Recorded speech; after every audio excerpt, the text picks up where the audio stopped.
Boston here really quick before I get into the keys of the game. Aliyah Boston, what you did on your podcast with Candace Parker is disgusting, it's unacceptable, and it's disrespectful. For you to watch her list off players for MVP, Asia Wilson, Olivia Miles, and then you insert Kelsey Mitchell. For you to do all of that. That right there is where this stopped being a normal Indiana Fever game preview. Because suddenly Caitlin Clark versus Paige Bueckers wasn't even the only tension in the building. Now the question was whether the Fever could handle Dallas while their own fan base was watching every decision, every possession, and apparently every MVP conversation. Never mention Caitlin Clark for MVP is disgusting and is not right.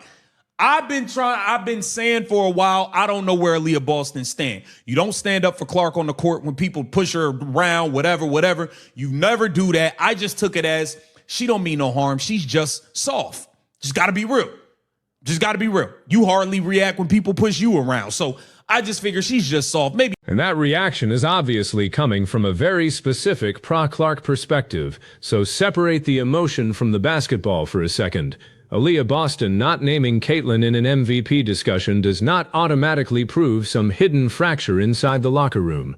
Players can disagree about awards, teammates can promote somebody else, but perception matters, and when you combine that moment with the frustration already surrounding Stephanie White, it creates a much bigger storyline than one podcast answer. The Fever are no longer operating like a normal team where one quote disappears after a news cycle. Everything connected to Clark gets magnified, dissected, and turned into a referendum on who is supposedly with her and who is supposedly against her.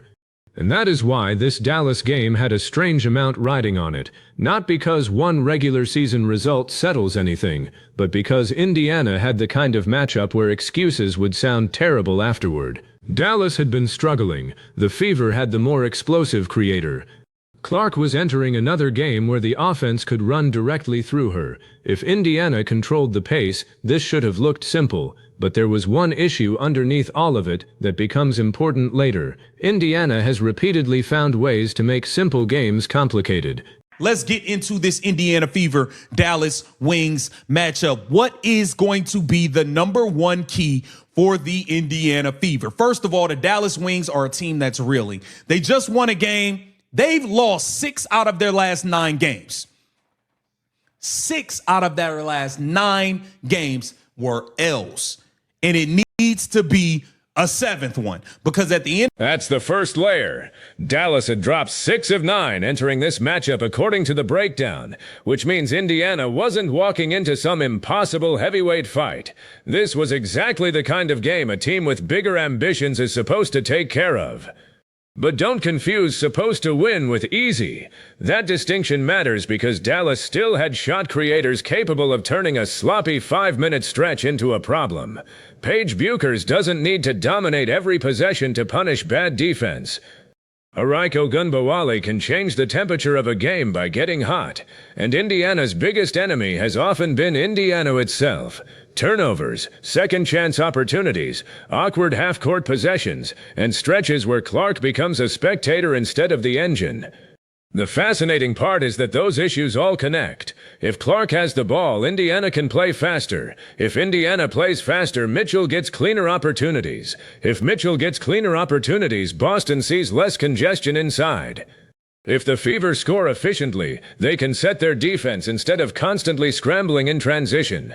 One decision changes 4 different things. And later, we're going to get to the coaching piece, because that's where this preview stops being Clark versus Paige, and turns into a bigger argument about what Indiana's identity should actually be. The key for this game, the main key, is putting the ball in Caitlin Clark's hands. Putting the ball in Caitlin Clark's hands, pushing the pace. We got to push the tempo off makes and misses. We don't run fast breaks only when they miss.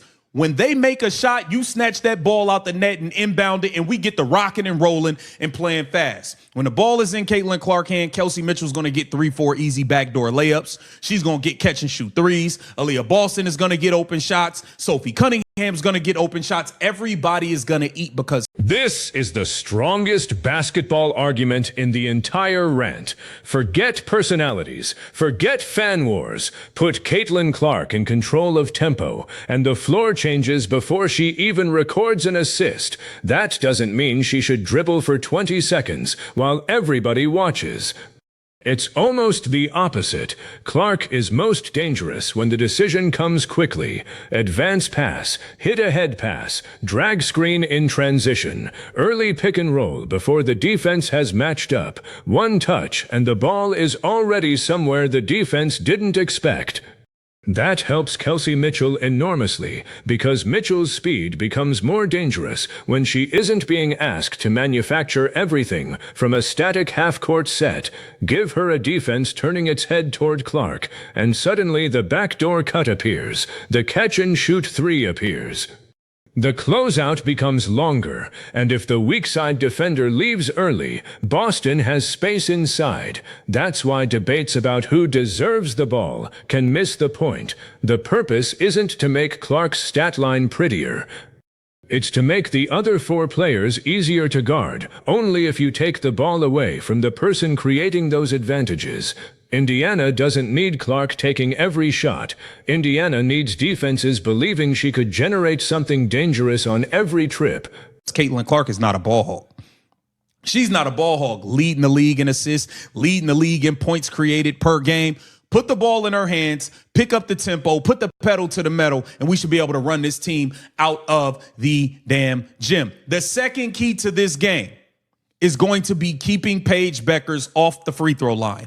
I say it time and time again. Caitlin Clark is one of the few players. And that's where the numbers mentioned in the preview become the philosophical argument. Assists and points created. A high-level creator isn't valuable only when the shot goes in off her own hand. The threat bends the entire possession. Watch how defenses react when Clark crosses half-court with pace. The first defender picks up higher. A second defender starts leaning toward the action before the screen even arrives. The big has to decide whether to step up, switch, trap, or retreat. Every one of those decisions opens something else. Now compare that to an offense where Clark gives it up early and disappears off the ball while the possession slows down. Maybe that action still creates something. Boston is a capable passer. Mitchell can absolutely make plays. But the defense gets to breathe. It resets. It loads the paint. It controls the geometry instead of reacting to Indiana. That is the larger frustration behind so much of this fan reaction. Clark is not simply another guard in a five-player system. Her best skill is changing what the defense is forced to do. If the Fever intentionally remove that pressure for long stretches, they aren't becoming more balanced. They may actually be making every teammate's job harder. The second key to this game is going to be keeping Paige Bueckers off the free throw line. I say it time and time again. Caitlin Clark is one of the few players in this league where she'll get 25, 30, and she'll only have 4 or 5 free throw attempts. A'ja Wilson just stunk it up last night. Why? Because she only shot 5 free throws. Anytime you don't put Paige Bueckers, Brianna Stewart, who stunk it up against us, Paige Bueckers, when you don't put them on the free throw line 10 to 12 times, it's kind of mid. It's kind of mid. Now we get to Paige Bueckers because this matchup becomes completely different if Indiana sends her to the line over and over. The original commentary frames free throws as a huge part of keeping Paige's scoring under control. The exact scoring outcome is impossible to guarantee, but the strategy makes sense. Don't bail an efficient scorer out with unnecessary fouls. Make her finish possessions against a set defense. Bueckers is dangerous precisely because she doesn't always look rushed. She can get to comfortable spots, rise into pull-ups, and punish defenders who get off balance. If Indiana starts reaching because she's beaten the first angle, now the defense is doing her work for her. The Fever need disciplined pressure. Make her see bodies without gifting her points. Force her to finish over length. Live with contested jumpers more than free throws. And above everything else, don't let frustration turn into cheap contact 20 feet away from the basket. This also matters because foul trouble changes Indiana's rotations. If a starter gets 2 quick ones, suddenly Stephanie White is reaching deeper into the bench, and that's when a matchup Indiana should control can become much more chaotic. I just got to keep it real. Keep Paige Bueckers off the free throw line. Make her earn her points by making shots. You get his girl 10 to 12 free throws, she's going to put up 25 to 30. You keep her off the free throw line, she might score in the teens because she's not even going to be aggressive enough. She's so worried about keeping her field goal percentage up. She's not going to be aggressive enough to get the buckets if it ain't, a bunch. There's another subtle point buried in that clip. Aggression and efficiency are connected differently for different players. A scorer protecting good shot quality isn't automatically being passive. Bueckers has built her reputation on taking shots she believes she can make. But Indiana's job is to make those comfortable decisions disappear. If the first read is gone, make her make a second. If the lane opens, close it without fouling. If she wants the mid-range jumper, contest it and finish the possession. Because stopping the first shot means nothing if Dallas gets the rebound. And this is where Indiana's actual danger starts showing up. You can survive an opponent shooting poorly. You cannot survive repeatedly defending for 20 seconds, forcing a miss, and then giving the offense another possession. That's demoralizing basketball. It tires out guards, puts bigs into scramble situations, and creates open threes that don't exist on the initial action. So the Paige matchup may get the headlines, but the glass could decide whether that matchup even matters. Gotta play defense. And when you play defense, we have to finish the defensive possessions with a rebound. We give up 13 and 14 and 15 rebounds, offensive rebounds, pretty much every single game. We are already not a good defensive team. I can say that. We're not good on defense. We're okay. We're getting a little bit better. But if you're not good on defense, when you finally do stop somebody, you need to get a. That is probably the least glamorous key, and maybe the most important one. Finish the possession. Indiana's defense does not have enough margin for error to donate extra chances. If you're an elite defensive team, maybe you can survive an offensive rebound because you trust yourself to get another stop. The Fever haven't consistently earned that luxury. Think about what an offensive rebound does beyond the box score. The defense has already rotated. Somebody is underneath the rim who normally wouldn't be. Matchups are scrambled. Shooters relocate. The ball comes back outside, and now you're chasing. That means rebounding is not just a job for Boston, or whichever big happens to be standing near the basket. The guards have to crack back. Wings have to find bodies. Somebody has to recognize when the shot goes up that the possession is no longer about transition offense, it's about securing the basketball. And for Boston specifically, this is where the conversation gets interesting. She's catching criticism in the clip over the MVP discussion, but basketball gives her a very simple way to answer noise. Own the paint, set brutal screens, seal, rebound, protect the rim. Make the conversation about what happened between the lines. Fans can argue about podcasts forever. Winning usually changes the subject faster. Damn rebound. We need to get rebounds. Box out. Jessica Shepard's going to be all over the boards. Aliyah Boston, you better not let Jessica Shepard dominate you on the glass. Jessica Shepard is getting 11, 12 rebounds a night, by the way. So you're going to have to check out on the glass and finish defensive possessions with the rebounds. The fourth thing is Jessica Shepard is specifically singled out there as somebody Indiana had to keep off the glass. Whether one player ends up collecting the huge rebounding total or not, the principle doesn't change. Dallas cannot be allowed to turn misses into an offensive system. This is also where pace has a hidden downside. Everybody loves Indiana running after a rebound, but somebody actually has to get the rebound first. You cannot leak 3 players toward half court and assume the big will clean everything up. Good rebounding teams punish that. So Indiana's ideal possession has a sequence to it. Contain the initial action, contest without fouling, put a body on somebody, secure the rebound, then explode the other direction. That's the version of the Fever that becomes terrifying because the defense feeds Clark's greatest offensive strength. One clean defensive rebound can become a transition 3, or a Mitchell layup before Dallas is organized. Now notice what's happening. The biggest keys are starting to collapse into one concept. Speed after discipline. Defend first, rebound, then run. What Indiana cannot do is confuse playing fast with playing reckless. Going to be the turnovers. Caitlin Clark, love you. Got to protect the ball. And A lot of your turnovers come from you passing up shot attempts to force a pass. Just take the shot if the pass ain't there initially. We don't need you to get another 3 to 4 turnovers because you passed up a shot and try to get it to somebody else. Just take the shot if that's the case. You'll cut down 3 turnovers just by not passing. And this is where Caitlin has to own part of the responsibility. Clark's creativity is why some passes exist that other guards wouldn't even attempt. You don't want to coach that imagination out of her. But there is a difference between aggressive creation and forcing a window that disappeared half a second earlier. The smartest adjustment isn't stop passing. It's understanding when the shot is already the best available play. If Clark comes off a screen and the defender goes underneath, take the 3. If the big is retreating and gives her space at the nail, use the pull-up. If 2 defenders commit and the roller is open, deliver it. But when none of those windows exist, trying to manufacture an assist can turn a good possession into a live ball turnover. And live ball turnovers against Dallas are especially dangerous because now Bueckers and Ogunboal aren't attacking a 5-player defense. They're attacking backpedaling guards. The great point guards eventually master something that doesn't show up in highlight packages, knowing when not to make the spectacular pass. Clark doesn't need to eliminate risk. Risk is part of what makes her special. She needs to distinguish productive risk from unnecessary risk. Up these open shots you're creating for yourself. That's going to be the 4th thing. We cannot turn the ball over and over. The 5th thing is Stephanie White, drink some NyQuil, do whatever you got to do. When we're on offense, I want you to doze off and take a nap and stay the hell out of the way. Stay out of the way. We don't need to be doing this Aliyah Boston hub thing.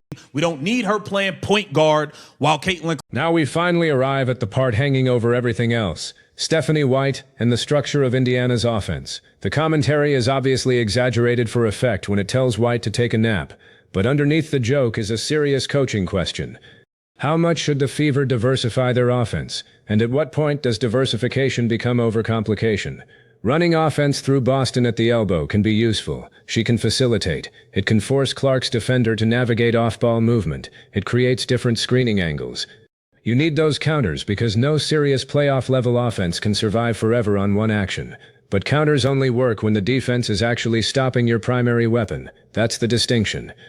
If Clark is collapsing the defense in pick and roll, you don't interrupt that rhythm just because the playbook says it's somebody else's turn. You make Dallas prove it can stop the thing hurting it. Then, when the trap comes, or the matchup changes, that's when Boston's passing becomes the counterpunch. The best systems have hierarchy. They don't treat every action as equally valuable at every moment. Doing this Aliyah Boston hub thing. We don't need her playing point guard while Caitlin Clark is in the game. And for the love of God, can we not get 15, 13, 14 minutes of Ty Harris or Raven Johnson? Because be honest, they both stink. I'm just keep it real. They both stink. So can we not do that? Stephanie White, when we're on offense, take a nap. When we're on defense, do whatever the hell you want to do. Just stay out of Clark's way on offense. And there is the real payoff to this entire preview. The argument isn't actually that Stephanie White should stay out of the way. A coach cannot disappear. Rotations matter. Matchups matter. Timeout usage matters. Defensive coverages matter. What fans are really demanding is clarity.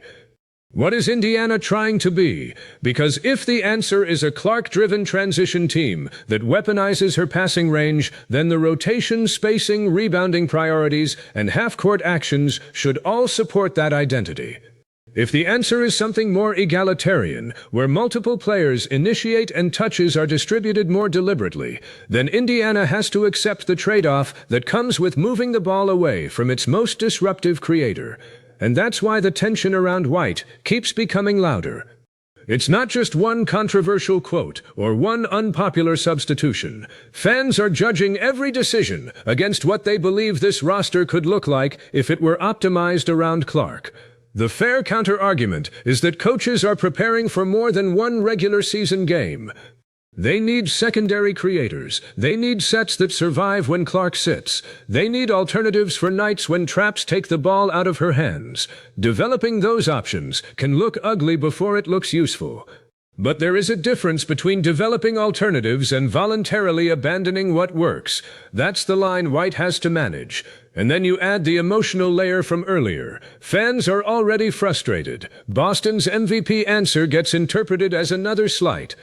Every non-Clark possession becomes evidence for somebody's theory. Every mistake becomes personal. That's not a healthy way to evaluate basketball, but pretending the pressure doesn't exist would be equally unrealistic. This Fever team lives inside a spotlight, unlike almost anything else in the league. Players are scrutinized, coaches are scrutinized. Opponents know that beating Indiana becomes a bigger story than beating most teams, and the solution isn't to complain about the attention. The solution is to become precise enough that the basketball gives people less to argue about. Against Dallas, that means Indiana does not need a miracle. It needs execution. Clark has to control tempo without giving possessions away. Mitchell has to keep punishing defenses that tilt toward Clark. Boston has to own the dirty work around the rim while taking advantage of the space created for her. Indiana's wings have to rebound instead of leaking out early. The defense has to make Bueckers earn points instead of putting her at the line. And White has to recognize when a successful action deserves to be repeated instead of replaced. That's the formula. But the real intrigue is what happens if Dallas takes it away. Suppose they blitz Clark. Does Indiana punish the 4-on-3? Suppose Bueckers starts hunting switches. Does White adjust coverage quickly? Suppose Dallas crashes the offensive glass and slows Indiana's transition game. Can the Fever win in the half-court without falling into stagnant possessions? Those are the questions that tell you more about Indiana than the final score alone. Because beating a struggling team is expected. Beating them in a way that demonstrates control is different. And this is also why the Clark versus Bueckers framing, while irresistible, can become too simplistic. They're not playing one-on-one. Their responsibilities aren't identical. Their team contexts aren't identical. One great game from Paige wouldn't prove she's suddenly better than Clark. One huge Clark night wouldn't erase everything Bueckers does well. The interesting comparison is how each one manipulates the game. Clark wants chaos. She can organize faster than the defense. Bueckers often looks most comfortable turning chaos into calm. One stretches the court with passing range and deep shooting pressure. The other can punish tiny defensive mistakes with efficiency and control. That's a great matchup, without turning either player into a prop for somebody else's fan war. And Indiana should want that challenge, because the Fever eventually have to become more than the team with the league's brightest spotlight. They have to become a team whose identity survives pressure. That starts with possessions nobody clips for social media. A guard boxing out. Boston sealing a defender so Clark can grab the rebound. Mitchell relocating instead of standing still. Clark taking the open jumper instead of forcing the pass. White leaving an effective lineup together for another 2 minutes instead of automatically reaching for the substitution pattern. Those little choices create the spectacular stuff everybody remembers. And if Indiana does those things, then Clark doesn't need to chase a show. The show happens naturally. The assists come because teammates are running. The threes come because defenders are worried about the drive. The transition highlights come because somebody finished the defensive possession first. That's what makes this game more revealing than it looked on the schedule. Dallas was supposed to be the opponent, but Indiana was also playing against its own habits. So now pick a side. Should Stephanie White fully commit to a Caitlin Clark-centered offense and force opponents to prove they can stop it? Or is she right to keep spreading creation around even if it occasionally takes Clark out of rhythm? Drop your answer in the comments, and if you want more breakdowns like this, like the video and subscribe.